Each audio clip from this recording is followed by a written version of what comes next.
Hello everyone, Simon here from the Whales of Wall Street. Today's video around CBDCs. We're going to put to bed that CBDCs are not a conspiracy theory. They are indeed first of all, an existing system, a fully piloted system by over 90%. That's over 90%. Countries worldwide are now either committed to or piloting a CBDC infrastructure system, central bank digital currencies, or in this case in the World Economic Forum, they call them central bank digital coins. Very, very interesting. So they tend to move away from this currency word for some reason. Maybe it's just a generic word for the rest of the world.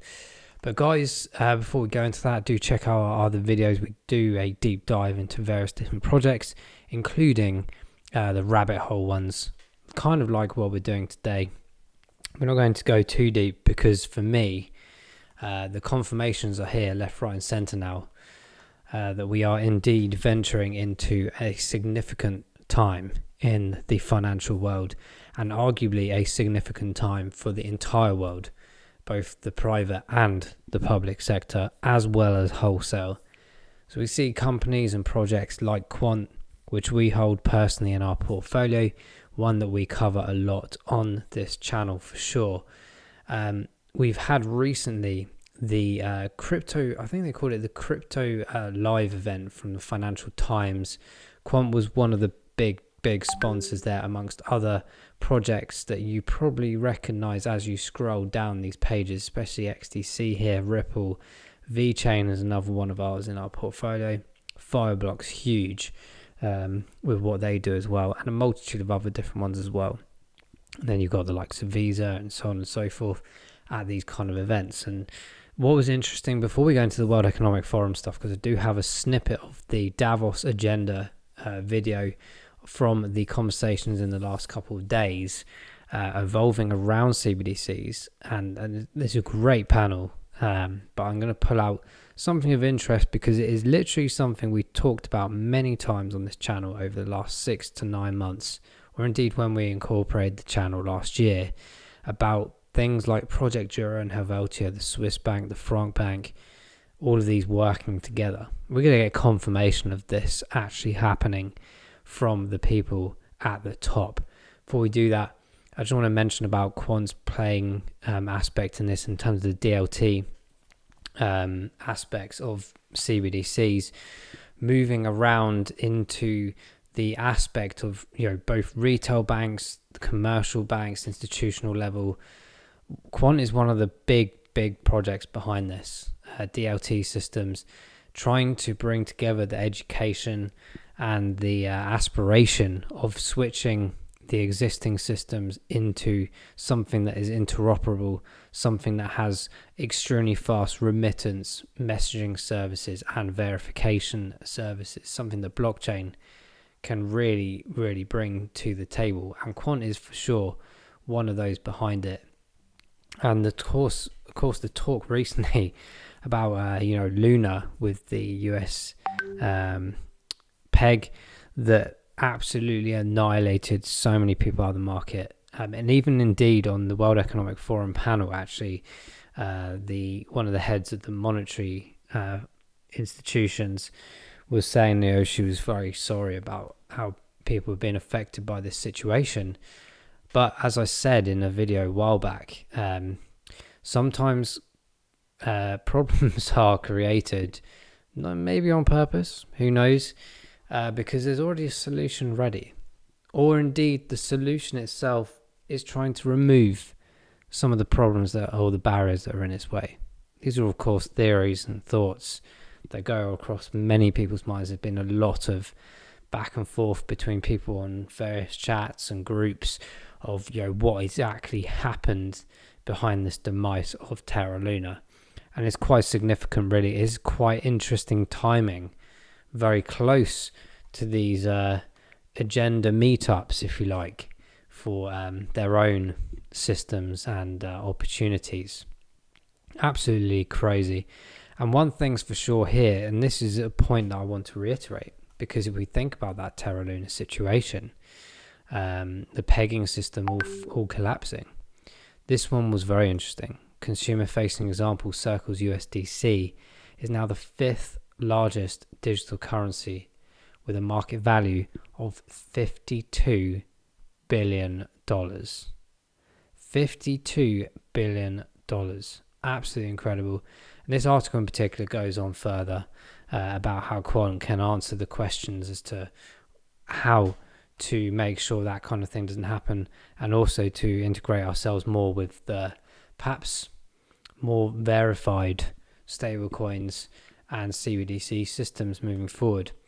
And for those that don't know, we talk about the World Economic Forum a lot, particularly heating up in the last couple of years about how we digitalize medical care, healthcare, privatization almost, how we become more sustainable, more economical, and more importantly for these topics right now is the infrastructure conversations around CBDCs. Okay, there is a lot of talk around cryptocurrencies, but they tend to vent away from cryptocurrencies because they actually make the valid point that actually they're crypto assets, because currency is something that needs to ideally be stable and also not necessarily verifiable across the world, but something that's universally accepted, which currently most assets are not, albeit you can make money from them and spend money. But in the grand scheme of things, guys, let me make this clear: central banks will win this race. Central bank systems will win this race, along with the monetary institutions and everything else behind it. And I wanted to bring this panel to your attention, and I'm just going to play a snippet where they're going to indeed talk about the project aspects. We're going to just listen to it for 30-40 seconds maybe. But interestingly, from the ECB side, is very interesting, because they do mention a point about the timescales of the piloting and when they plan to complete it and eventually go live with these systems.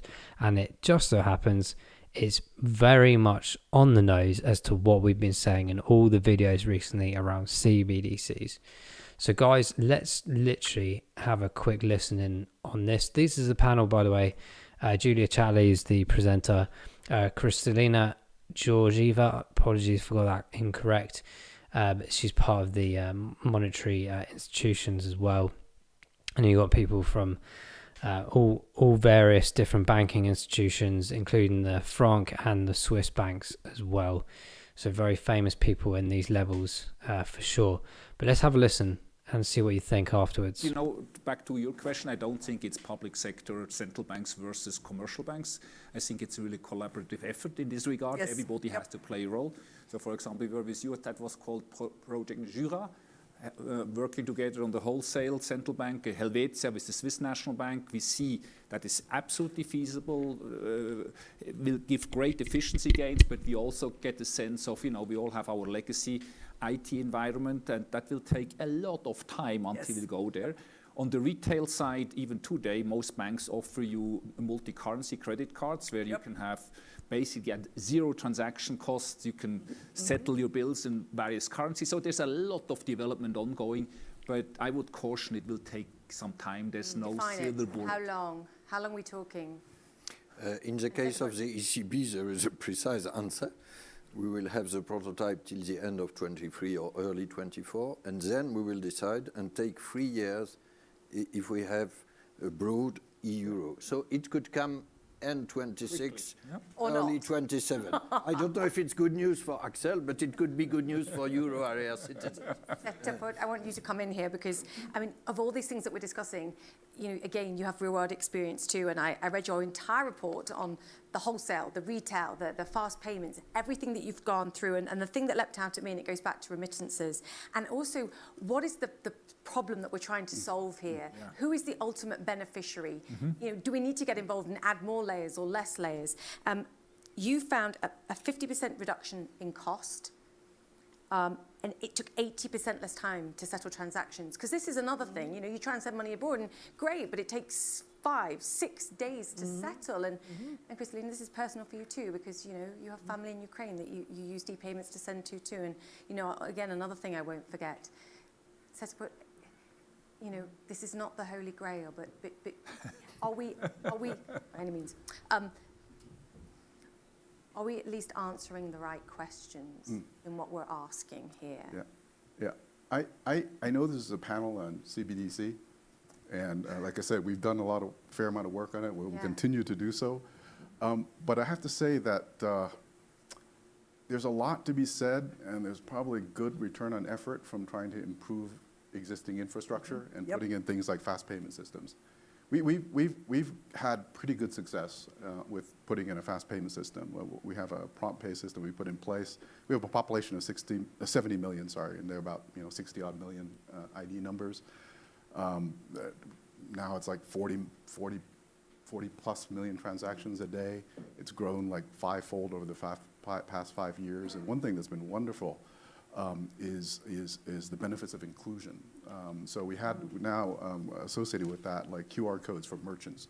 Right. There's 7.2 million QR codes. So now we literally have like sidewalk vendors, on their carts. They have a QR code, and they can get payments very, very efficiently.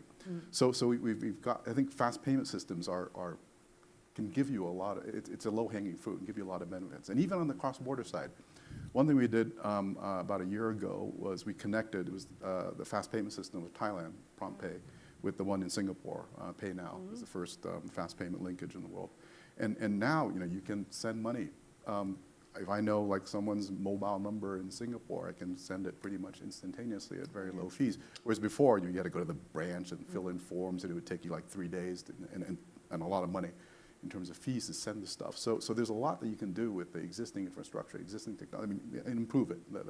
And it depends on where you are in the world, because I think this is important. Yeah. I'll stop out there, guys, because this is a really kind of valid point across the board.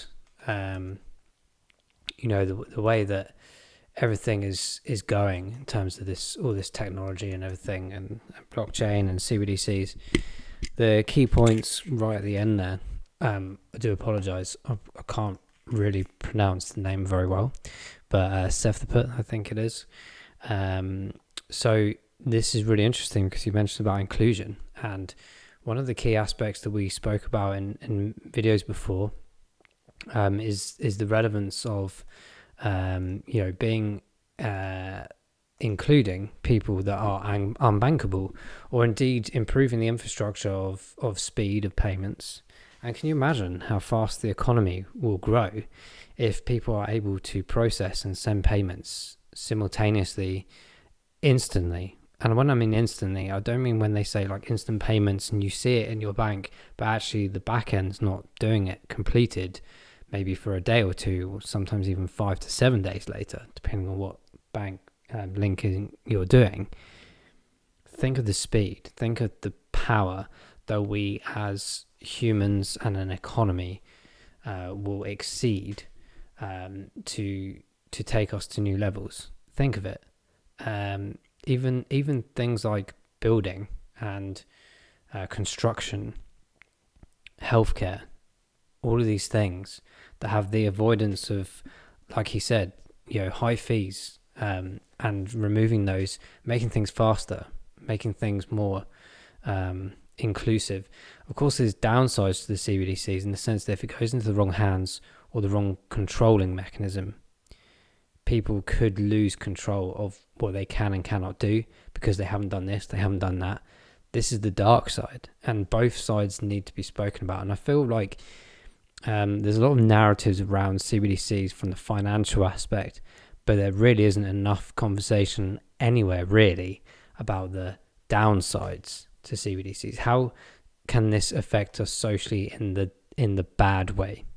This is what people don't talk about. This is something that maybe I need to try and get hold of some of these people on the panel and ask them these questions directly.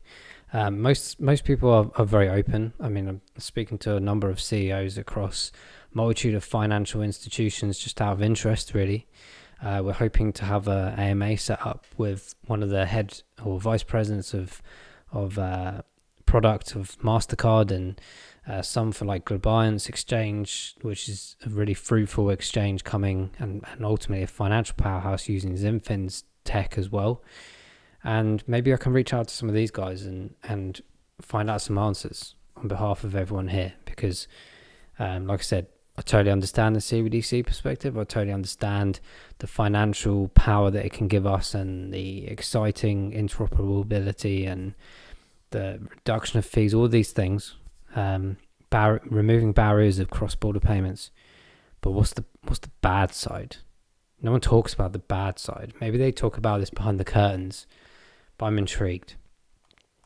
But guys, I wanted to just loop back, to quant in this particular interest of conversation. We will grab the chart up with quant because it's not one we've looked at for a while now. But I also want to make it clear about the market situation at the moment. Of course, we're in a bit of a sideways trading mechanism with quant and many other assets out there as well. And what does that mean? Well, it means that we need to continue to be cautious with any kind of investments. In my mind, and I'll be open about this, is that we could potentially still be seeing the transition of Bitcoin. Can we get some stability with Bitcoin? Yes or no? And if we cannot, then we do need to start considering that Bitcoin may come down to arguably a $22,000 level or even lower, and that will of course bring the rest of the market down as well. Now, in the grand scheme of things, most assets already around about even like 80 to 90% down, and in just a 3-month period, let alone a 6-month period. But what I'm finding is quite a few of the bigger assets, the more controlled ones, if you like, are seeing really good stability right now. And this is a great thing, but it is again reflective on other movements, for example, like Bitcoin. So I'm going to focus here on quant's pricing at the moment.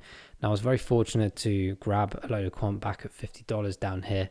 I've been dollar cost averaging my way down, so I'll openly mention to you guys that I've been buying quant at 120. I've been buying at 87. I've been buying at 50. But now we're seeing a bit of stability, and I have been buying around this area as well. However, I do have a load of USDT available in the background just in case there is a drop down to these potential lower areas. My first indicator point would be back down again around this sort of 55 to 57 mark, but I will be potentially looking at even lower than that just in case. But whilst that remains to be seen, I am purchasing quant around these flexible areas as well. And there's a couple of good indicators here to look at in a positive way, because around here on the 20th of May, we went into a bit of a bull mode, if you like. I wouldn't say it's gigantic or very exciting, but we did finally get into this more of a buying pressure coming in for quant. The RSIs are looking relatively healthy, and even on the 14-day, in my opinion, is still a nice buy point for me personally, and on the 28-day as well, both under the 40 mark. So that's why I'm really interested still right now to be buying at this area. As I said, I was buying it also back at these lower levels, which I thought was absolutely amazing to see from an asset class such as quants. But it's not the first time. We have seen it back here as well on the 25th of January. So if I just pull that back down, we can actually have a look at that, because that was one of the main major dips.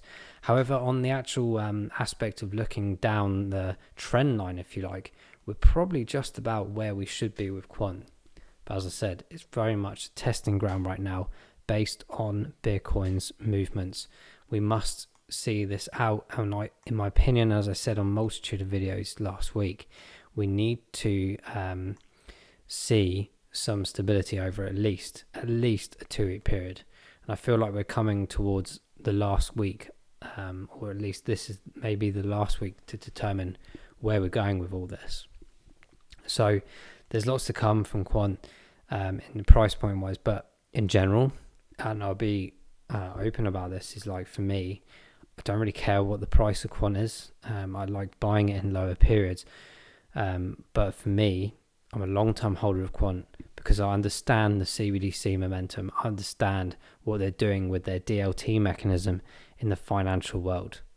This, in my opinion, along with the likes of Ripple, Stellar, Algorand, XTC, in my mind, these are really proper hardcore assets that are going to be powering probably the most important financial systems in the world, worldwide systems.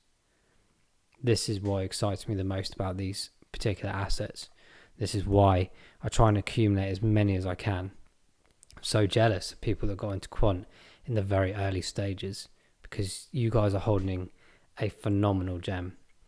And these guys, the CEOs, the founders, are always involved in all these mega events worldwide, constantly advising, being part of panels, discussing these new systems coming.